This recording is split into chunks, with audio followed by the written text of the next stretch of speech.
ಮಾತೃವಂದನಾ ಯೋಜನೆ ಅಂತ ಇದೆ. ಮೊದಲನೇ ಗರ್ಭಿಣಿಗೆ ಮಾತೃವಂದನಾ ಯೋಜನೆಯನ್ನು ಕೊಡ್ತಾ ಇದ್ವಿ. ಇವಾಗ ಅಂದರೆ ಎರಡನೇ ಹೆಣ್ಣು ಮಗುವಿಗೆ ಈಗ ಅದನ್ನು ಎಕ್ಸ್ಟೆಂಡ್ ಮಾಡಿಬಿಟ್ಟು ಏನು ಮಾಡಿದ್ದಾರೆ ಅಂತಂದರೆ, ಎರಡನೇ ಹೆಣ್ಣು ಮಗುವಿಗೂ ಕೂಡ ಯಾರು ಎರಡನೇ ಹೆರಿಗೆಯಲ್ಲಿ ಹೆಣ್ಣು ಮಗು ಹುಟ್ಟುತ್ತೆ ಅವರಿಗೂ ಕೂಡ 2 ಮಕ್ಕಳಿಗೆ ಮಾತೃವಂದನಾ ಯೋಜನೆ ಅಂದರೆ ಕೇಂದ್ರ ಸರ್ಕಾರದ ಯೋಜನೆ ಆಗಿದ್ದು 5,000 ರೂಪಾಯಿಗಳ ಫಲಾನುಭವವನ್ನು ಕೊಡ್ತಾರೆ.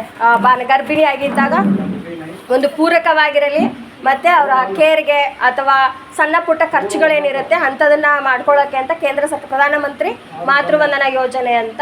ನಂತರದಲ್ಲಿ ಇನ್ನು ಬಂದುಬಿಟ್ಟು ಪೂರಕ ಪೌಷ್ಟಿಕ ಆಹಾರ ಯೋಜನೆ, ಮಾತೃಪೂರ್ಣ ಯೋಜನೆ ಅಂತ ಇದೆ. ನಿಮಗೆ ಗೊತ್ತು, ಈಗಾಗಲೇ ಅಂಗನವಾಡಿ ಕೇಂದ್ರಗಳಲ್ಲಿ ಗರ್ಭಿಣಿ ಆದಾಗ ಅಂಗನವಾಡಿ ಕೇಂದ್ರಗಳಲ್ಲಿ ಹೋಗಿ ನೀವು ಎಂಟ್ರಿ ಮಾಡಿಸಿದ ತಕ್ಷಣ ಮಗು 3 ವರ್ಷ ಆಗೋವರೆಗೂ ನಾವೇನು ಮಾಡ್ತೀವಿ, ಅಂಗನವಾಡಿ ಕೇಂದ್ರದಲ್ಲಿ ಆರೋಗ್ಯ ತಪಾಸಣೆಯನ್ನು ಕೂಡ ಮಾಡ್ತೀವಿ, ಫಾಲೋ ಅಪ್ ಮಾಡ್ತೀವಿ ಮತ್ತು ಪೂರಕ ಪೌಷ್ಟಿಕ ಆಹಾರವನ್ನು ಕೂಡ ಅಂಗನವಾಡಿ ಕೇಂದ್ರದಲ್ಲಿ ಕೊಡ್ತೀವಿ. ಇವಾಗ ಹೊಸದಾಗಿ ಅಂದರೆ ಅಂಗನವಾಡಿ ಕೇಂದ್ರಗಳಲ್ಲಿ LKG ಮತ್ತು UKGಯನ್ನು ಪ್ರಾರಂಭ ಮಾಡ್ತಾಯಿದ್ದೀವಿ. ಈಗಾಗಲೇ ಗ್ರಾಮ ಸಭೆಯಲ್ಲೂ ಕೂಡ ನಾನು ಒಂದ್ಸಲ ತಿಳಿಸಿದ್ದೆ ನಿಮಗೆ. ಏನಂತಾರೆ LKG UKG ಅಂಗನವಾಡಿ ಕೇಂದ್ರಗಳು ಪ್ರಾರಂಭ ಮಾಡಿರೋದ್ರಿಂದ ಇವಾಗ ಅಂಗನವಾಡಿ ಕೇಂದ್ರಗಳು ಪ್ರಾರಂಭವಾಗಿವೆ. ಆದಷ್ಟು ಇಲ್ಲಿ ಬಂದವರು ನೀವು ನಿಮ್ಮ ಪಕ್ಕದ ಮನೆಯವ್ರಿಗೋ ಅಥವಾ ನಿಮ್ಮ ರಿಲೇಷನ್ಸ್ ಯಾರಿರ್ತಾರೆ ಅಥವಾ ನಿಮ್ಮ ಮನೇಲಿರುವಂಥ ಎಲ್ಲ ಮಕ್ಕಳನ್ನು, ಅಂಗನವಾಡಿ ಮಕ್ಕಳನ್ನು 6 ವರ್ಷದ ಒಳಗಡೆ ಏನಿದೆ 3 ರಿಂದ 6 ವರ್ಷದ ಒಳಗಡೆ ಮಕ್ಕಳುಗಳನ್ನು ಅಂಗನವಾಡಿ ಕೇಂದ್ರಗಳಿಗೆ ಕಳಿಸ್ಕೊಡ್ಬೇಕು. ಮತ್ತು ಅಂಗನವಾಡಿ ಕೇಂದ್ರಗಳಲ್ಲಿ ಏನು ಸೌಲಭ್ಯಗಳು ಸಿಗ್ತವೆ ಅದನ್ನು ಸಮರ್ಪಕವಾಗಿ ನೀವು ಹೋಗಿ ಕೇಳಿದಾಗ ನೀವು ಕೊಡ್ತಾರೆ ಬಿಡು, ಮಾಡ್ತಾರೆ ಬಿಡು ಅಂತ ನೀವೇ ಕುತ್ಕೊಳ್ಳೋದಲ್ಲ, ಹೋಗಿ ಅದನ್ನು ಕೇಳಬೇಕು. ಸೌಲಭ್ಯಗಳು ತುಂಬ ಇದೆ ಅಂಗನವಾಡಿ ಕೇಂದ್ರದಿಂದ. ಪ್ರತಿ ತಿಂಗಳು ಆರೋಗ್ಯ ತಪಾಸಣೆ ಆಗುತ್ತೆ, ನಿಮ್ಮ ಮಕ್ಕಳದು, ಗರ್ಭಿಣಿದು, ಬಾಣಂತಿಯವ್ರದ್ದು ಆರೋಗ್ಯ ತಪಾಸಣೆಗಳಾಗುತ್ತೆ. ನಮ್ಮ ಕಾರ್ಯಕರ್ತರು ಎಷ್ಟೇ ಮನೆಗೆ ಬಂದು ಕರೆದಾಗಲೂ ಕೂಡ ಕೆಲವೊಂದು ಜನ ನಮಗೆ ಸರಿಯಾದ ಪ್ರತಿಕ್ರಿಯೆಗಳು ಸಿಗ್ತಾ ಇಲ್ಲ. ಆಶಾ ಕಾರ್ಯಕರ್ತರು ಯಾವಾಗಲೂ ಫೀಲ್ಡಲ್ಲೇ ಇರ್ತಾರೆ, ಆದರೂ ಪ್ರತಿಕ್ರಿಯಿಸಲ್ಲ. ಕೊನೆಗೆ ನಾವುಗಳು ಯಾಕೆ ಅಂತ ಇದನ್ನು ಮಾಡ್ತೀವಿ.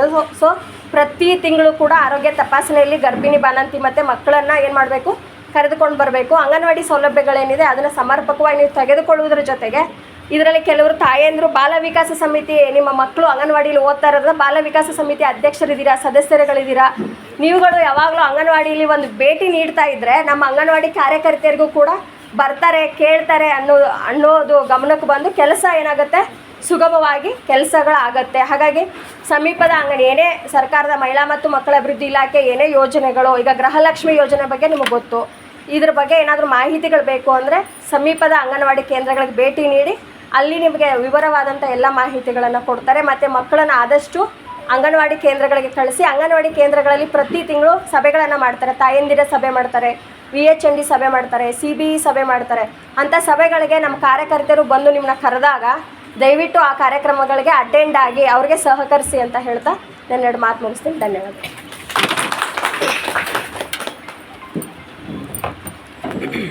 ಇದುವರೆಗೂ ಸುಸೂತ್ರವಾಗಿ ಅಂತ ಮೇಡಮ್ ಹೇಳ್ಕೊಟ್ಟಿದ್ದಾರೆ ತಮಗೆಲ್ಲರಿಗೆ. ಆದರೆ ಅದು ಯಾರಿಗೂ ಸೇರಲಿಲ್ಲ ಅದು, ಯಾಕಂದರೆ ಅವರು ಏನೇ ಮಾಹಿತಿ ಕೊಟ್ಟರು ತಮಗೆಲ್ಲರಿಗೂ ಗೊತ್ತಿರುವಂಥ ವಿಷಯ. ಜೊತೆಗೆ ಇಲ್ಲಿ ಮಹಿಳಾ ಸದಸ್ಯರು ಗೌರಮ್ಮನವರಾಗಿರ್ಬೋದು, ಇನ್ನೊಬ್ಬರಾಗಿರ್ಬೋದು, ಒಂದು ಏನು ಮಹಿಳೆಯರು ಬಂದಿದ್ದೀರಿ ಅವ್ರಿಗೆ ಆಲ್ಮೋಸ್ಟ್ ಈ ವಿಷಯ ಗೊತ್ತಿರುತ್ತೆ ನಿಮಗೆಲ್ಲರಿಗೂ. ಯಾಕಂದರೆ ಆಶಾ, ಅಂಗನವಾಡಿಯರು ಮತ್ತು ಮಹಿಳಾ ಒಕ್ಕೂಟದ ಏನು ಪದಾಧಿಕಾರಿಗಳು ಇವರೆಲ್ಲ ಈಕ್ವಲ್ ಥರ ಕೆಲಸ ಮಾಡ್ತಾಯಿದ್ರಿ. ನೀವು ನಮ್ಮ ಪಂಚಾಯತಿಯಲ್ಲಿ ಏನೇ ಕೆಲಸ ಬಂದರೂ ಕೂಡ ಅವ್ರು ಎಷ್ಟು ಮಾಡ್ತಾರೋ ಅದ್ರ 2 ಪಟ್ಟು ಮಹಿಳಾ ಸಂಘದವ್ರು ಮಾಡ್ತಾಯಿದ್ದೀವಿ ಕೆಲಸನ. ಅದರಿಂದ ನಾವು ನಿಮಗೆ ಅವೇರ್ನೆಸ್ ಕೊಡೋದು ನಮಗೆ ಅಷ್ಟು ಸೂಕ್ತ ಅಲ್ಲ. ಯಾಕಂತಂದರೆ ನಿಮ್ಗೆ ಆಲ್ರೆಡಿ ಗೊತ್ತಿರೋದ್ರಿಂದ ನೀವೇ ನಮಗೆ ಹೇಳ್ಕೊಡುವಂಥ ಇದು ಫಾಸ್ಟ್ ಆಗಿಬಿಟ್ಟಿದ್ದೀರಿ ನೀವು. ಅದರಿಂದ ಈ ಒಂದು ಸಭೆಗೆ ಏನು ಮಹತ್ವ ಸಿಗಲಿಲ್ಲ ಅಂತ ನನ್ನ ವೈಯಕ್ತಿಕವಾದಂಥ ಅನಿಸಿಕೆ. ಮತ್ತು ಈ ಒಂದು ಸಭೆಗೆ ತಡವಾಗಿ ಬಂದಿರತಕ್ಕಂತಹ ತಮಗೆಲ್ರಿಗೂ ಮಹಿಳಾ ಒಕ್ಕೂಟದ ಸೂಪರ್ವೈಸರು ನಾಗರಾಜ್ ಸರ್ ತಮಗೆಲ್ರಿಗೂ ಗೊತ್ತಿದೆ, ಅವರಿಗೆ ನಮ್ಮ ಸಭೆಯ ಪರವಾಗಿ ನನ್ನ ವೈಯಕ್ತಿಕವಾದಂತಹ ಸ್ವಾಗತ.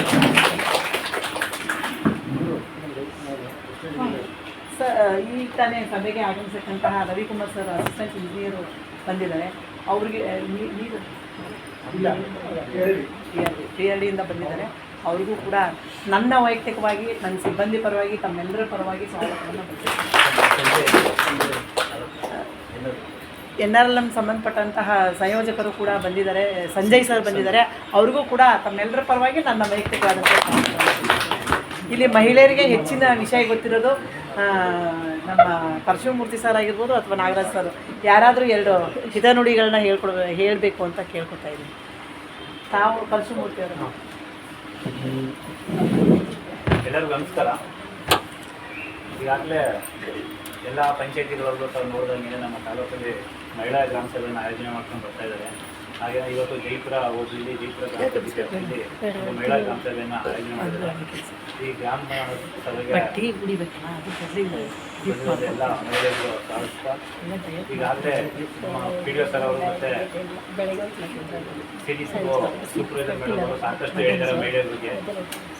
ದಯಮಾಡಿ ಮಹಿಳೆಯರಿಗೆ ಸರ್ಕಾರ ಸಾಕಷ್ಟು ಆದ್ಯತೆಯನ್ನು ನೀಡ್ತಾ ಇದೆ. ನಿಮಗೆಲ್ಲ ಗೊತ್ತಿರ್ಬೋದು. ಈಗಾಗಲೇ ಒಂದು ರೇಷನ್ ಕಾರ್ಡಲ್ಲೂ ಕೂಡ ಕುಟುಂಬದ ಮುಖ್ಯಸ್ಥರು ಯಾರಾಗಿರ್ತಾರೆ, ಮಹಿಳೆನೇ ಆಗಿರ್ತಾರೆ. ಸೊ ಹಾಗಾಗಿ ಒಂದು ಈಗಾಗಲೇ ನಿಮ್ಗೆ ಗೊತ್ತಿರೋ ಶಕ್ತಿ ಯೋಜನೆ, ಸರ್ಕಾರ ಬಿಡುವಂಥ ಎಲ್ಲ ಸ್ಕೀಮ್ಗಳು ಕೂಡ ಮಹಿಳೆಯರಿಗೆ ಆದ್ಯತೆಯನ್ನು ಕೊಡ್ತಾ ಇದೆ. ಅದರ ಸದುಪಯೋಗ ನೀವು ಕೊಡಿಸ್ಕೋಬೇಕಾಗುತ್ತೆ. ರಾಜಕೀಯವಾಗಿ, ಸಾಮಾಜಿಕವಾಗಿ, ಶೈಕ್ಷಣಿಕವಾಗಿ ಪ್ರತಿ ಕ್ಷೇತ್ರಗಳಲ್ಲೂ ಮಹಿಳೆಯರಿಗೆ ಆದ್ಯತೆ ಇದೆ. ಈ ಒಂದು ಆದ್ಯತೆಯನ್ನು ತಾವು ಹಚ್ಕೊಂಡು ಒಂದು ತಮ್ಮ ಹಕ್ಕುಗಳನ್ನ ಚಲಾಯಿಸಬೇಕಾಗುತ್ತೆ, ತಮ್ಮ ಕರ್ತವ್ಯಗಳನ್ನ ನಿರ್ವಹಿಸಬೇಕಾಗುತ್ತೆ.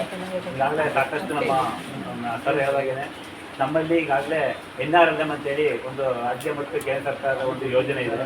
ಇದು ಕಳೆದ 8 ವರ್ಷಗಳಿಂದ ನಮ್ಮ ಮೈಸೂರು ತಾಲೂಕಿನಲ್ಲಿ ಚಾಲ್ತಿಯಲ್ಲಿದೆ. ಈಗಾಗಲೇ ನಮ್ಗೆ ಗೊತ್ತಿರೋ ಹಾಗೆಯೇ ನಾವು ಒಕ್ಕೂಟಗಳು ಕೂಡ ಸಹ ಮಾಡಿದ್ದೀವಿ. ನಮ್ಮ ಜೈಪುರ ಗ್ರಾಮ ಪಂಚಾಯತಿ ವ್ಯಾಪ್ತಿಯಲ್ಲಿ ಎಷ್ಟು ಹಳ್ಳಿಗಳು ಬರುತ್ತೋ ಅಷ್ಟು ಹಳ್ಳಿಗಳಿಂದ ಎಷ್ಟು ಸ್ವಸಹಾಯ ಸಂಘಗಳು ಬರುತ್ತೋ ಎಲ್ಲ ಸ್ವಸಹಾಯ ಸಂಘದ ಇಂಡಿವಿಜುವಲ್ ಮೆಂಬರ್ಗಳನ್ನ ತಗೊಂಡು ನಾವು ಒಂದು ಸಂಜೀವಿನಿ ಒಕ್ಕೂಟವನ್ನು ಕೂಡ ಮಾಡಿದ್ದೀವಿ. ಈ ಒಂದು ಒಕ್ಕೂಟದ ಮಹತ್ವ ಏನು ಮತ್ತು ಇದ್ರ ಉದ್ದೇಶ ಏನು ಯಾರು ತಮಗೆಲ್ಲರೂ ಗೊತ್ತಿದೆ ಮಹಿಳೆಯರಿಗೆ. ಮತ್ತು ಈ ಒಂದು ಒಕ್ಕೂಟಕ್ಕೆ ಸರ್ಕಾರಿ ಇಲಾಖೆಯಲ್ಲಿ ರಚನೆ ಆಗಿರುವಂಥ ಸ್ವಸಹಾಯ ಸಂಘಗಳು ಅಥವಾ ಸ್ವಇಚ್ಛೆಯಿಂದ ರಚನೆ ಮಾಡ್ಕೊಂಡಂಥ ಸ್ವಸಹಾಯ ಸಂಘಗಳು ಮತ್ತು NGOಗಳು ಏನು ಸ್ವಸಹಾಯ ಸಂಘ ರಚನೆ ಮಾಡಿದೆ, ಆ ಸ್ವಸಹಾಯ ಸಂಘಗಳು ಎಲ್ಲ ಸ್ವಸಹಾಯ ಸಂಘಗಳು ಈ ಒಂದು ಪೋರ್ಟಲ್ ಬರಬೇಕು ಸರ್ಕಾರದ ಮುಖ್ಯ ಉದ್ದೇಶ. ಎಲ್ಲ ಸ್ವಸಹಾಯ ಸಂಘಗಳಿಗೆ ರಚನೆ ಆಗಿದೆ ನಿಮ್ಮ ಗ್ರಾಮೀಣ ಎಲ್ಲ ಸ್ವಸಹಾಯ ಸಂಘಗಳು NRLM ವ್ಯಾಪ್ತಿಯಲ್ಲಿ ಬರಬೇಕು. ಮತ್ತು NRLM ವ್ಯಾಪ್ತಿಯಿಂದ ಬರುವಂಥ ಸೌಲಭ್ಯಗಳು ಪ್ರತಿಯೊಂದು ಜನ ಏನು ಮಾಡ್ತಿದ್ರು ಅಂತಂದರೆ ಎಲ್ಲೋ ಒಂದು ಸ್ವಸಹಾಯ ಸಂಘಕ್ಕೆ ಒಂದಷ್ಟು ಸಬ್ಸಿಡಿ ಬಿಡುಗಡೆ ಮಾಡ್ತಿದ್ರು. 1 ಲಕ್ಷ 1 ಲಕ್ಷ ಸಬ್ಸಿಡಿ ಬರ್ತಾ ಇದೆ. ಅದು ಯಾವ ಒಂದು ಸ್ವಸಹಾಯ ಸಂಘ ತಾಲೂಕ್ ಪಂಚಾಯತಿ, ಜಿಲ್ಲಾ ಪಂಚಾಯತಿಗಳಲ್ಲೆಲ್ಲ ಓಡಾಡ್ಕೊಂಡು ಸ್ವಲ್ಪ ಮುಂಚೂಣಿ ಇರ್ತಾರೆ, ಅಂಥವ್ರು ಆ ಸೌಲಭ್ಯನ ಪಡ್ಕೊತಾ ಇದ್ರು. ಸುಮಾರು ಸ್ವಸಹಾಯ ಸಂಘಗಳಿಗೆ ಏನು ಸೌಲಭ್ಯ ಸಿಗ್ತಿರಲಿಲ್ಲ. ಈ NRLM ಯೋಜನೆ ಬಂದ ಮೇಲೆ ಎಲ್ಲ ಮಹಿಳೆಯರು ಪ್ರತಿ ಕುಟುಂಬಕ್ಕೂ ಸೌಲಭ್ಯ ಕಡಿಮೆ ಮಾಡಬೇಕು ಅಂತೇಳಿ ಸರ್ಕಾರ ಈ ಒಂದು ಯೋಜನೆ ತಗೊಂಡಿದೆ. ಈ ಯೋಜನೆ ಈಗಾಗಲೇ ನಮಗೆ ಸಮುದಾಯ ಬಂಡವಾಳ ನಿಧಿ ಅಂತೇಳಿ ಕೊಟ್ಟಿದ್ದಾರೆ. ಯಾಕಂತಂದ್ರೆ ಈಗಾಗಲೇ ನಮ್ಗೆ ಗೊತ್ತಿರೋ ಹಾಗೆಯೇ ಕೇಂದ್ರ ಸ್ವಸಹಾಯ ಸಂಘ, ಕೇಂದ್ರ ಸಂಘಗಳಿದೆಯಲ್ಲ ಮೈಕ್ರೋ ಫೈನಾನ್ಸ್ಗಳು ಈಗಾಗಲೇ ಬಂದು ಪ್ರತಿ ಸ್ವಸಹಾಯ ಸಂಘಗಳಿಗೆ ಪ್ರತಿ ಮನೆಗಳಿಗೆ ಬಂದು 2 ಲಕ್ಷ 3 ಲಕ್ಷ ಸಾಲಗಳನ್ನ ಕೊಡ್ತಾ ಇದೆ. ಅವ್ರ ಮನೆಯಲ್ಲಿ ಹಣ ಬಿದ್ದಿರಲಿ ಅವ್ರು ಬಿಡಲ್ಲ, ಅವ್ರು ಕಟ್ಟಬೇಕು. ವಾರಕ್ಕೂ 15 ದಿನಕ್ಕೂ ಏನು ಫಿಕ್ಸ್ ಮಾಡಿರ್ತಾರೆ ಅದನ್ನು ಕಟ್ಟಲೇಬೇಕು. ಈ ಥರ ಎಲ್ಲ ಸಾಲಕ್ಕೆ ಹಾಕೊಂಡು ಮಹಿಳೆಯರು ಮತ್ತೆ ಕಟ್ಟಕ್ಕೆ ಹೋಗ್ತಾರೆ ಅಂತೇಳಿ ಇದು ತಪ್ಪಿಸೋಕ್ಕೋಸ್ಕರ ಸರ್ಕಾರ ನಿಮಗೆ ಒಂದಷ್ಟು ಅನುದಾನ ಕೊಟ್ಟಿದೆ. ಆಯ್ತಾ, ಒಂದೊಂದು ಒಕ್ಕೂಟಕ್ಕೂ ಕೂಡ ಅನುದಾನಗಳನ್ನ ಕೊಟ್ಟಿದೆ. 25-30 ಲಕ್ಷ ಅನುದಾನಗಳನ್ನ ಕೊಟ್ಟು ಬರ್ತಾ ಇದೆ. ಇದನ್ನು ನೀವು ಸ್ವಸಹಾಯ ಸಂಘಗಳು ಕೇವಲ ₹1 ರೇಟ್ ಆಫ್ ಇಂಟ್ರೆಸ್ಟಲ್ಲಿ ಸ್ವಸಹಾಯ ಸಂಘಗಳು ಕೊಡೋದು ಕೋಟಿ ಮಾಡ್ಕೊಳ್ಳೋದು. ಇದು ಒಂದು ಸೌಲಭ್ಯ. ಜೊತೆಗೆ ಸುತ್ತುನಿಧಿಗಳನ್ನು ಕೂಡ ಕೊಡ್ತಾ ಇದೆ. ಈಗಾಗಲೇ ನಾವು CDPO ಮೇಡಮ್ ಹೇಳಿದಂಗೆ ಅವ್ರ ಇಲಾಖೆಯಿಂದ ತುಂಬ ಸೌಲಭ್ಯಗಳು ಬರ್ತಾ ಇದೆ ನಿಮಗೆ. ಅದ್ರ ಜೊತೆಗೆ CDPO ಇಲಾಖೆಯಿಂದ ಕೆಲವೊಂದು ಸ್ವಸಹಾಯ ಸಂಘ ಸುತ್ತುನಿಧಿ ಬರ್ತಾ ಇದ್ದು ಬಂದು ಇವಾಗ ಸ್ಟಾಪ್ ಮಾಡಿದ್ದಾರೆ ಅನ್ಸುತ್ತೆ ಮೇ ಬಿ. ಯಾಕಂತಂದ್ರೆ NRLM ಬಂದಿದೆ. NRLM ಬಂದಮೇಲೆ ಬೇರೆ ಇಲಾಖೆಗಳಿಂದಲೂ ಕೊಟ್ಟರೆ ಈ ಡಬಲ್ ಸೌಲಭ್ಯಗಳಾಗುತ್ತೆ ಅಂತೇಳಿ ಒಂದು ಇಲಾಖೆ ಅಥವಾ ಒಂದು ಇಲಾಖೆಯ ಮುಖಾಂತರ ಸೌಲಭ್ಯಗಳನ್ನ ಕೊಡಬೇಕು ಅಂತೇಳಿ NRLM ಮುಖಾಂತರ ಕೊಡ್ತಾ ಇದ್ದಾರೆ.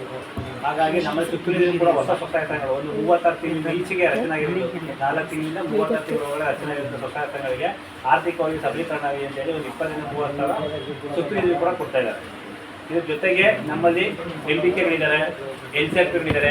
ಏನು ಸ್ವಸಹಾಯ ಸಂಘಗಳು ಗ್ರಾಮೀಣ ಪ್ರದೇಶದಲ್ಲಿ ಕೆಲವೊಂದು ಸ್ವಸಹಾಯ ಸಂಘ ಇವತ್ತು ಕೂಡ ಸರಿಯಾಗಿ ನೀಟಾಗಿ ಬರೆಯಕ್ಕೆ ಬರ್ತಾ ಇಲ್ಲ, ಬ್ಯಾಂಕ್ ಲೋನ್ ತೊಗೊಳಕ್ಕೆ ಬರ್ತಾ ಇಲ್ಲ. ಇವುಗಳಿಗೆ ಹೆಲ್ಪ್ಗಳನ್ನು ತಗೊಂಡು ನೀವು ಒಂದು ಪುಸ್ತಕಗಳಾಗಿರ್ಬೋದು, ಬ್ಯಾಂಕಲ್ಲಿ ರೋಚಗಳಾಗಿರ್ಬೋದು, ಬೇರೆ ಸಭೆ ಸಮಾರಂಭಗಳಿಗೆ ಹೋಗೋದಾಗಿರ್ಬೋದು, ಏನೇ ಚಟುವಟಿಕೆ ಸಂಘದ ಬಗ್ಗೆ ಬೇಕು ಅಂದರೆ ನಮ್ಮ MBK NCRPಗಳು ಇರ್ತಾರೆ. ಇವು ಸೌಲಭ್ಯಗಳನ್ನು ನೀವು ಪಡ್ಕೋಬೋದು. ಇದ್ರ ಜೊತೆಗೆ ಸರ್ಕಾರ ಕೃಷಿ ಸಖಿ ಅಂತಲೂ ಕೂಡ ಇಬ್ಬರನ್ನ ನಮ್ಮ ಒಕ್ಕೂಟಕ್ಕೆ ನೇಮಕ ಮಾಡಿಕೊಟ್ಟಿದೆ. ಅದು ಕೃಷಿ ಇಲಾಖೆಯಿಂದ ಬರುವಂಥ ಸೌಲಭ್ಯಗಳು ಏನಿದೆ, ನಮ್ಮ ಗ್ರಾಮೀಣ ಪ್ರದೇಶದ ಮಹಿಳೆಯರು ಹೊರಗಡೆ ಹೋಗಿ ತಿಳ್ಕೊಳ್ಳೋಕ್ಕಾಗಲ್ಲ, ಅವ್ರ ಮನೆ ಬಾಗಿಲಿಗೆ ಸೌಲಭ್ಯಗಳ ಬಗ್ಗೆ ಮಾಹಿತಿ ತಿಳಿಸಿ ಅಂತೇಳಿ ಕೃಷಿ ಸಖಿನ ಕೂಡ ತೊಗೊಂಡಿದ್ದೀವಿ ನಮ್ಮಲ್ಲಿ. ಹಾಗೆಯೇ ಪಶು ಸಖಿಯಿಂದಲೂ ಕೂಡ ತೊಗೊಂಡಿದ್ದೀವಿ. ಪಶು ಇಲಾಖೆಯಿಂದ ಈಗಾಗಲೇ ನಿಮಗೆ ಹೈನುಗಾರಿಕೆ ತುಂಬ ಜಾಸ್ತಿ ಇದೆ. ನಮ್ಮ ಗ್ರಾಮೀಣ ಪ್ರದೇಶದಲ್ಲಿ ಹೈನುಗಾರಿಕೆ ತುಂಬ ಜಾಸ್ತಿ ಇರೋದ್ರಿಂದ ಹೈನುಗಾರಿಕೆ ಸಂಬಂಧಪಟ್ಟಾಗೆ ಪಶು ಸಖಿಗಳನ್ನ ಕೂಡ ತಗೊಂಡಿದ್ದೀವಿ. ನಿಮ್ಮ ಮನೆಗಳಲ್ಲಿ ಕುಟುಂಬಗಳಲ್ಲಿ ಏನು ಹಸುಗಳನ್ನ ಸಾಕೊಂಡು ನೀವು ಆಗ ಹೈನುಗಾರಿಕೆ ಮಾಡ್ತಾ ಇದ್ದೀರಾ, ಹಸುಗಳಿಗೆ ಹುಷಾರು ತಪ್ಪದೆ ಇನ್ಸೂರೆನ್ಸ್ ಆಗಿರ್ಬೋದು, ಅಥವಾ ಫುಡ್ಗಳು ಅಥವಾ ಹಾಲಿನ ಹೆಚ್ಚಿಗೆ ಮಾಡಬೇಕು, ಯಾವ ರೀತಿ ಫುಡ್ಗಳನ್ನ ಕೊಡಬೇಕಾಗುತ್ತೆ ಅನ್ನೋದ್ರ ಬಗ್ಗೆ ಮಾಹಿತಿ, ಇಂಜೆಕ್ಷನ್ ಆಗಿರ್ಬೋದು, ಪ್ರತಿಯೊಂದು ಕೂಡ ನಮ್ಮ ಪಶು ಸಖಿಯವರು ನಿಮ್ಮ ಮನೆಗಳಿಗೆ ಬಂದು ಅಥವಾ ಒಕ್ಕೂಟದ ಮೀಟಿಂಗ್ಗಳಿಗೆ ಬಂದು ಸದಸ್ಯರಿಗೆ ಮಾಹಿತಿಗಳನ್ನ ಕೊಡ್ತಾರೆ. ಇದ್ರ ಜೊತೆಗೆ ಬ್ಯಾಂಕ್ ಸಖಿ ಕೂಡ ಇದ್ದಾರೆ. ಆಮೇಲೆ FLCRPಯಲ್ಲಿ ಅವರು ಕೂಡ ಇದ್ದಾರೆ. ಈಗಾಗಲೇ ಗ್ರಾಮೀಣ ಪ್ರದೇಶದಲ್ಲಿ ಮಹಿಳೆಯರು ಬ್ಯಾಂಕ್ ಬಗ್ಗೆ ಸರಿಯಾಗಿ ಆರ್ಥಿಕವಾಗಿ ಸರಿಯಾಗಿ ಅವ್ರಿಗೆ ಮಾಹಿತಿ ಇಲ್ಲ ಅಂತೇಳಿ ನಿಮ್ಮ ಸ್ವಸಹಾಯ ಸಂಘ ಮಹಿಳೆಯರೇ ತೊಗೊಂಡ್ಬಂದಿದ್ದು ನಾವು.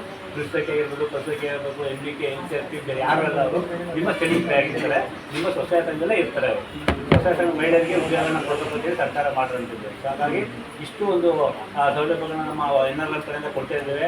ಇದ್ರ ಜೊತೆಗೆ ಸಮಗ್ರ ಕೃಷಿ ಸಮೂಹ ಅಂತೇಳಿ IFC ಅಂತೇಳಿ ಇವತ್ತು ಹೊಸದಾಗಿ ಇಂಟ್ರೊಡ್ಯೂಸ್ ಆಗಿದೆ. ಇದರಲ್ಲೂ ಕೂಡ ನೀವು ಏನಪ್ಪ ಅಂತಂದರೆ ನಮ್ಮ ರೈತ ಕುಟುಂಬದ ಮಹಿಳೆ ಜಾಸ್ತಿ ಇರೋದ್ರಿಂದ ನೀವು ಬೆಳೆದಂಥ ಬೆಳೆನ ಇದನ್ನೇ ಏನಾದರೂ ಒಂದು ಆಕ್ಟಿವಿಟಿಗಳನ್ನ ಮಾಡಿ ಮೌಲ್ಯವರ್ಧಿತ ಉಪಕರಣಗಳನ್ನ ಮಾಡಿ ನಾವು ಮಾರಾಟ ಮಾಡಾಕ್ತೀವಿ. ಸೊ ಆ ಒಂದು IFC ಸೆಂಟರ್ ಕೂಡ ನಮ್ಮ ಒಬ್ಬಿಗೆ ಜೈಪುರ ಒಬ್ಬಿಗೆ ಬಂದಿದೆ. ಅದಕ್ಕೂ ಕೂಡ ಒಂದು 20 ಲಕ್ಷ ಅಮೌಂಟು ಕೂಡ ಬರ್ತಾ ಇದೆ. ಅದರಲ್ಲಿ ನಾವು ಯಂತ್ರಗಳನ್ನ ಖರೀದಿ ಮಾಡೋಂಥದ್ದು, ಖರೀದಿ ಮಾಡಿ ನಾವು ಏನು ಲೋಕಲ್ ಬೆಳಿತೀವಿ ಅದನ್ನು ಇದಕ್ಕೆ ಮಾರಾಟ ಮಾಡಿ ಬೇರೆ ಹೊರಗಡೆಗೆಲ್ಲ ಕೊಡುವಂಥದ್ದು.